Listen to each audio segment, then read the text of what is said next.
What up, though? Welcome back to another episode of the King and Deuce Show. I am Deuce, King. and today we are here with a very special guest. But before we get to that, first things first, this episode is brought to you in part by Star Factory, where we are now. Star Factory is where I record all my Detroit Pistons and Detroit Lions anthems, and I want to give a lot of credit to the owner, who is Brandon Smith.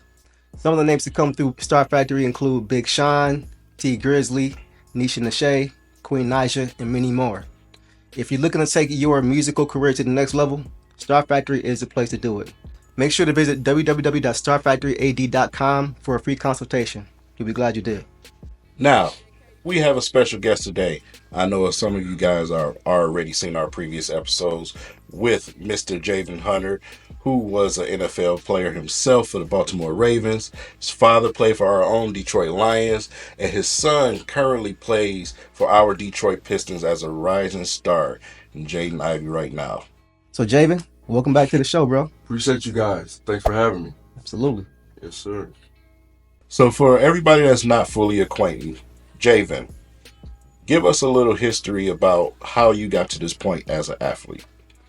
Yeah, so a lot goes back to my family. Obviously, as you said, my father played for the Detroit Lions for 7 seasons, and really that's where I developed my love for the game. My father had me at the Pontiac Silverdome growing up, and around the Lions, around the Pistons, and around Detroit sports, and that's really where I developed the love of just sport, and then wanting to be a professional athlete. Just being around them guys, seeing how they work, seeing how they act, and how they interact with people, and so that's what I wanted to do. And I really played a lot of sports in the city of Detroit. In Detroit Pal leagues, and I have to give a special shout out to Detroit Super Friends, which was my AAU program that I played with from 6th grade on to I graduated high school. And that's really where I developed and really grew into an athlete, and got my toughness. And so shout out to Curtis Hervey. Yeah, shout out, shout out. Yeah. So you mentioned your father, growing up watching him.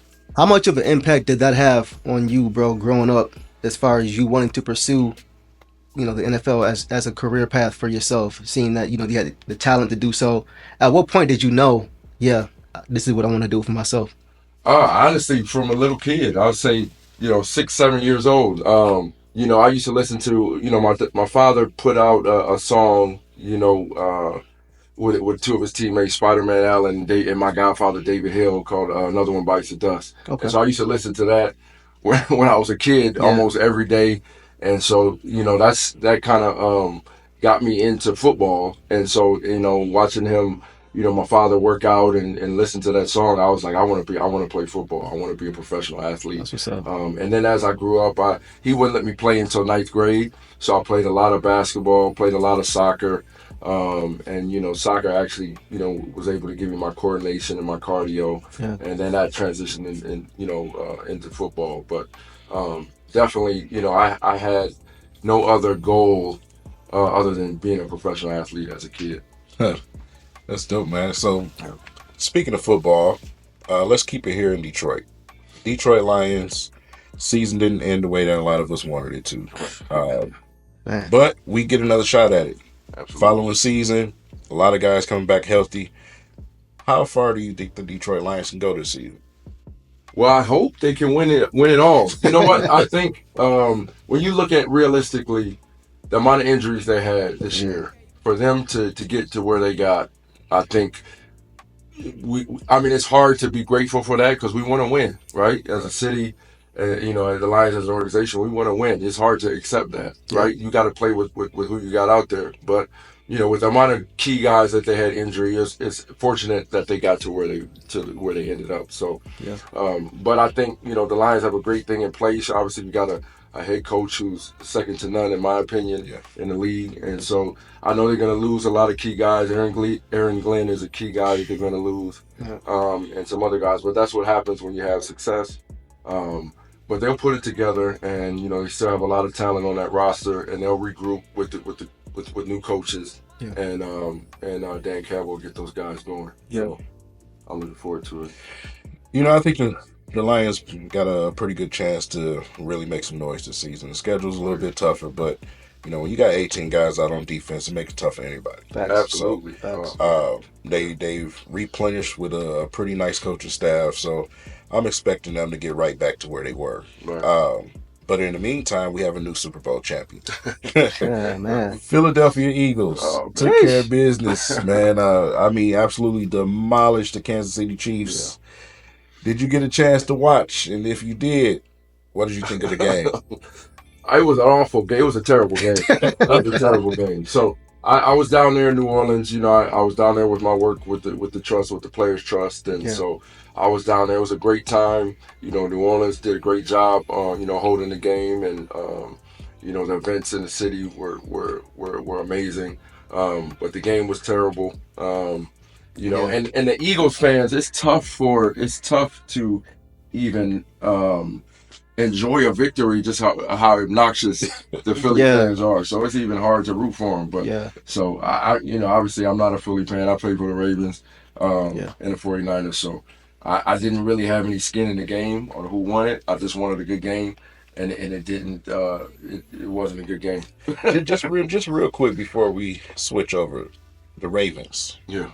Lamar Jackson, a lot of flack. Talk about it. He gets a lot of flack.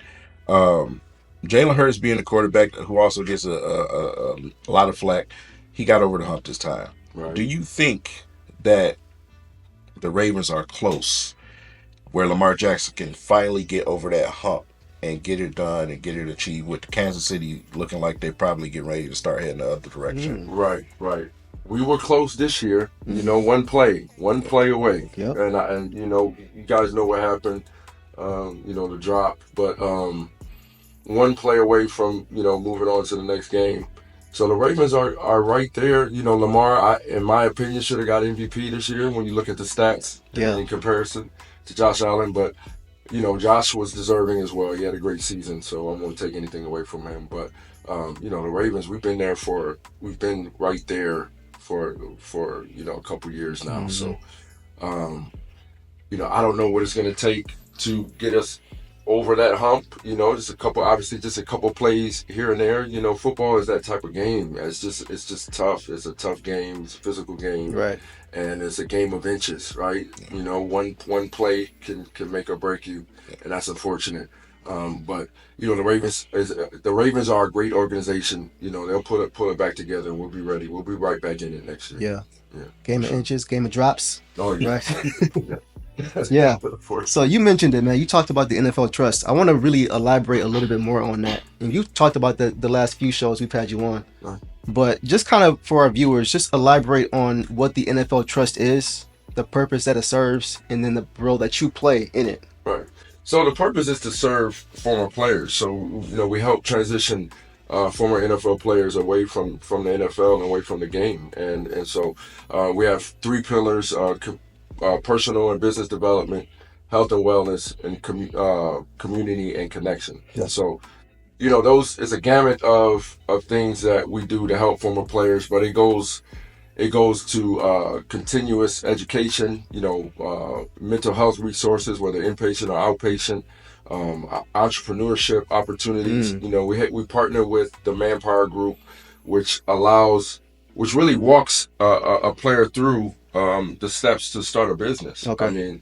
I mean, we just try to make sure that all the needs are taken care of, because when you're in it, all your needs are taken care of. You just ask a question, and the team or whatever resource the team has will help you get whatever you want done. Right. And so it's hard to come off a field and then it just cuts off. Right.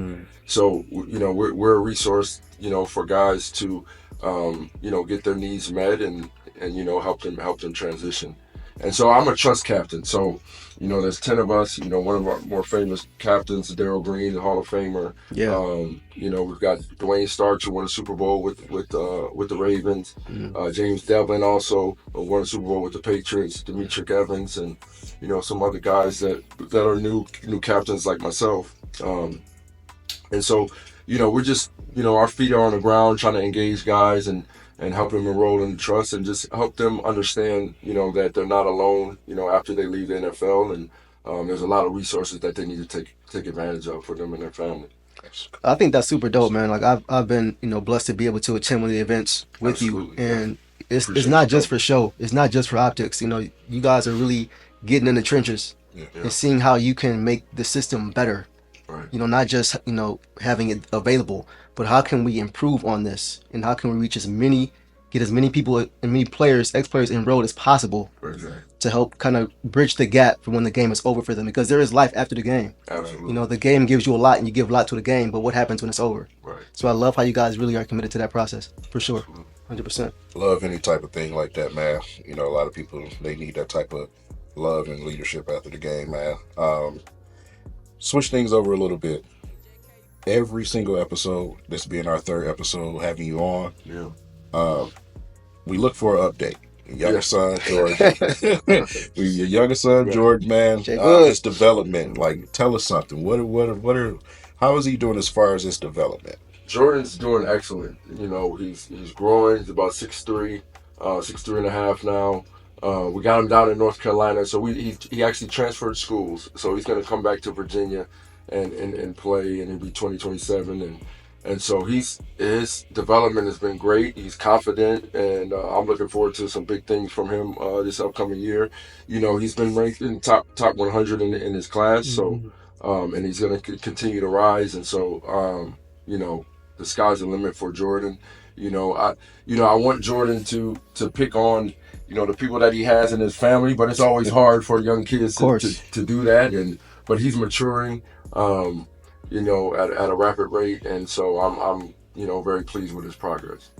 Yeah, it seems like every time I see a picture of him, he's got another inch or two taller. Yeah, absolutely. I think our first episode, he was watching highlights and he was just laying the ball up. Right. Now he's going up and windmilling and doing all this crazy stuff, man. Yeah. And you were telling me too, he also is musical as well. Yeah. So I'm looking Both forward of them, to. actually. Yeah, exactly. They enjoy, so they need to get with you, actually. But they love, making beats, and that's something that they're passionate about in their downtime. So yeah. Anytime, man. I get him in here, throw him right back here in the booth, and have him drop a 16. Sure. Absolutely. All right, so let's talk Jaden a little bit. Just turned 23. Shout out to J.I., man. Shout out J.I. Just had a recent birthday. Very special month to be born. But, here we go. But obviously, we're not going to talk about this season too much because of the circumstances that's taken place, right? But for the sample size that we did see, the growth with J.B. Bickerstaff, the direction that he was heading, as a team, the growth, all the camaraderie. What did you think of what you've seen in that short period of time as far as his growth and his development up under J.B. Bickerstaff and his coaching staff? Oh, I love it. It's been a blessing. I can't say enough about J.B. Bickerstaff and Coach Bickerstaff and how he's prepared the team and how those guys have taken to his leadership.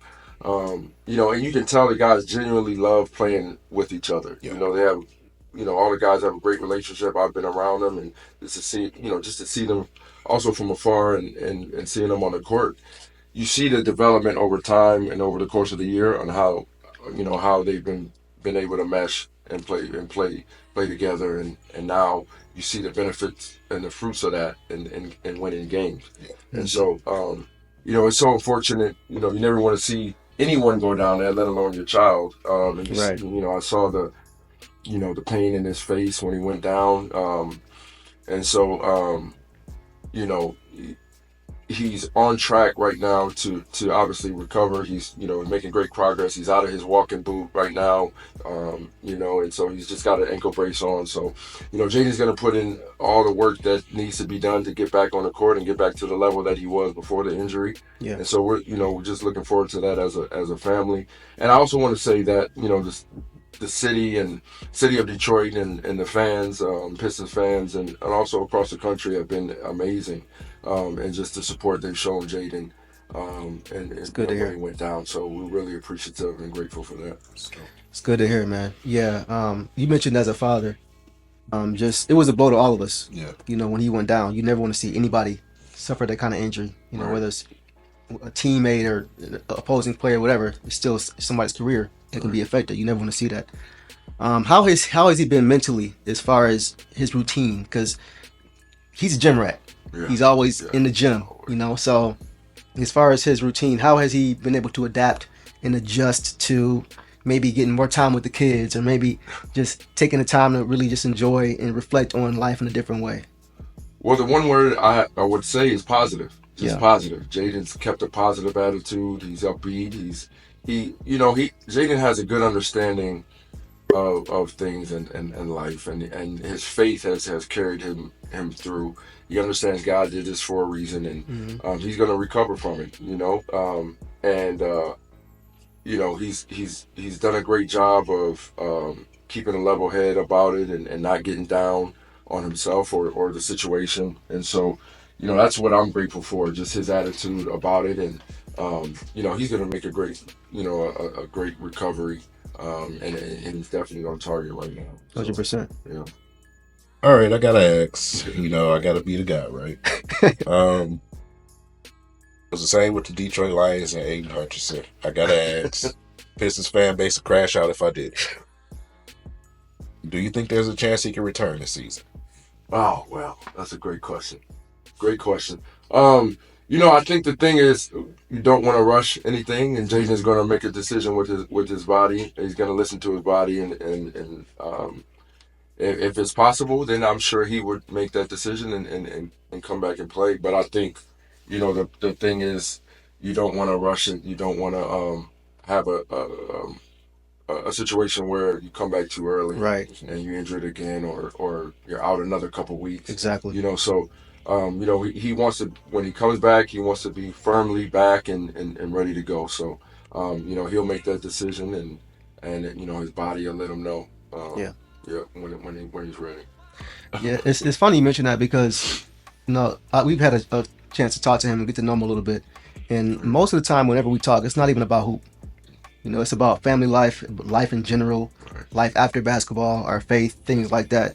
And one scripture that he always cites is Philippians 4:7, and it always talks about the importance of having the peace that surpasses understanding. Right. And it seemed like he really has adapted that to his life because a lot of, fans naturally they love, guys as a basketball player, as the athlete, but that's what they do. It's not who they are, Right. you know? So from your perspective, just how have you seen his evolution as a father, as a husband, and as an athlete when it comes to how he has really allowed his faith to take hold of his life? Yeah, I'm just so proud of Jaden. Just how he's grown. Just from college. We were talking about that yesterday. On the way he had his jersey retired in his high school, and just seeing him transition and how he's grown, Mm. how he's matured, how he's become humble. From his Yeah. college days to now. I'm just so happy about it. The family that he's created. He's got a great wife. He's got two great kids. My grandkids, and he's got one on the way, another one on the way Hey, in probably 2 weeks now. So, congrats. I just love the man that he's become, and also, along with that, he's got everything in perspective of being an athlete and being a husband and a father and a son, and so he's doing a great job in balancing that. So I'm very pleased with him and how he's grown. Absolutely. You mentioned the support system that he has with his wife, Caitlin. He always talks about her Yeah. in interviews as far as how she holds him down and Oh really yeah. keeps him grounded. And, we're married as well. So I'd be a train wreck without my wife. Yeah. Right. I don't know where I'd be without my wife. Mhm. So how heartwarming does it have to be for you as a father to see that he has that strong support system at home to make things a lot easier for for him at home? Right, it's everything. I mean, you need, as an athlete, you need to have something to come home to, right, to kind of decompress, because being a Facts. professional athlete is hard, right? There's challenges, it's tough, the workouts, the games, and Yeah. just the emotions throughout the season, and so you need something to come back home to relax you and to kind of get you, back focused. And so Jaden has that. Like I said, he's got a great wife, and also a wife who was, Caitlin was an athlete herself, so Volleyball, right? she can get, yeah, plays an All-American volleyball player at Purdue. So Yeah. she knows the game. She knows she's tough herself. So she keeps Jaden in line, and so they have a great balance, and so I enjoy being around them. It's Yeah. a great situation. Absolutely. And then too, your mother as well has also been a strong support system for not only you but Jaden as well. Just kind of talk about your mother, how she really has been a part of that process as well, Right. with supporting the family and being that strong foundation for you guys. Absolutely. So my mother, she owned a store, a well-known store, women's boutique downtown, the fashion place, and she retired last year. So she had the business for about 40 years, and she finally retired last year, and that was Nice. all to babysit the kids. Right. So now, that's her main joy is getting up and babysitting those, her great grandkids, and so Love it. that's getting her up every day and keeping her motivated, and she enjoys it. She teaches the kids and motor skills, and talks to them and reads to them, and so she enjoys that. And so it's a great situation, and it's we're enjoying life as it is and how it comes. Last family question for you. You mentioned you're now going to be a grandfather of 3 now. Yep, times three. So, one question for you, Papa. Um, Yeah. how has that been for you, just being able to not only have these new additions, but also to see yourself in Jaden as far as how he raises his kids as you did with him and his brother? Yeah, well, the kids are so young now. I'm going to be watching closely to see how he approaches things, because everything I did with Jaden was, I'm not gonna lie, it was like with the athletic or sports, Mentality. base. Yeah. Like, everything I talked to him about, working hard and staying focused and being disciplined. Like that was everything. How I approached things with him, and that's all I knew because of my father and how he approached me, and Right. and kept me focused and kept me right and kept me disciplined. And so I'm looking forward to see how he does that. I don't think Jaden will have the same mindset as me in terms of you know um, kind of wanting them to stay with sports. I Mhm. think Jaden will be a little bit more open minded with that. But I don't think the kids are going to be able to avoid being athletes. I mean, Yeah. you know, Well, their both parents. Jaden's 6'4", Caitlin's like 5'9", 5'10". Yeah. So they're going to be tall and they're going to be athletic. So Right. they're not going to be able to get away from it. Yeah. So Yeah. I'm looking forward to seeing that develop. That bloodline is crazy. You got a little spare blood you can give me. I can Man, yeah. fix a little bit. But Yeah. no, like I say, both sides of the family just athletic.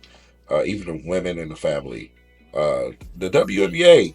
It's been a report lately. Let's talk about it. The Shock. Yeah. Chance for that Shock team to come back, man. Detroit was rocking when the Shock was here. We loved the Shock. Obviously, a championship caliber team. What do you think, man? Do you think the Shock? Do you think we get them back? And if we do get them back, do you think we get back to that championship prowess that we had? I would think so. I think, Detroit has a pedigree of winning. I mean, from both sides, obviously the men and women. So I wouldn't expect anything less. And I think whoever they get in place and the organization, I know, good friend of the family, Chris Webber, is looking to the ownership, is part of the ownership group or looking into to bring the team here. So I'm looking forward to seeing that, and him being part of it, being part of that process. So they're gonna. I know he's gonna bring a winner in here. So I wouldn't expect anything less, and so I'm looking forward to that and seeing how that develops. I genuinely hope it happens, bro. I mean, you guys probably remember there was a time in 2003, 2004 where both the Shock and the Pistons were both NBA and Right. WNBA champions. Right. And the city was buzzing. Buzzing. It was buzzing. And I actually made a collaborative post on Instagram with Cheryl Ford about a year ago. She said she'd be interested in coaching the Shock if they came back. So, yeah, I can Cheryl, if you're watching, we'd love to have you back. Bring the whole team. Bring Bill and Beer back. Right. Rick Mahorn, Plannette Pearson, Katie Smith, Yeah. Tweet Note, everybody. Yeah, Bring them all back. Oh, It'd be amazing to have that happen. So yeah, I'm looking forward to that too. Definitely a great time to be alive, man. A lot of winning going on in Detroit during that time. 100%. Sure. And now. Yeah, and now every team is on the way up right now. It's Yeah. just perfect timing, man. You might as well bring the Shock back and make them part of the party, man. Right. Do it. Let's do it. Yeah, sounds good. All right. So Jay, it's been a pleasure having you on again, man, for the 3rd time. It's been a pleasure as always. But for those who don't already know, where can we find you on social media, on platforms? Where can we get in touch with you and kind of follow what you're doing? Absolutely. So IG, Javen Hunter 84, and then Facebook, Javen Hunter. I'm not really active on X, but I do have a page, Javen Hunter 84 on X. But I try to stay visible. Obviously, with the work with the trust, I try to stay visible and engage guys through social media. So I'm definitely available and definitely visible on there. Okay. Yeah. Y'all heard it from him. Make sure you guys go follow him. And also make sure you go follow my guy King on YouTube. Make sure you subscribe and subscribe to myself at Downtown Deuce as well. And y'all know the drill. As always, Detroit first, everybody. Peace.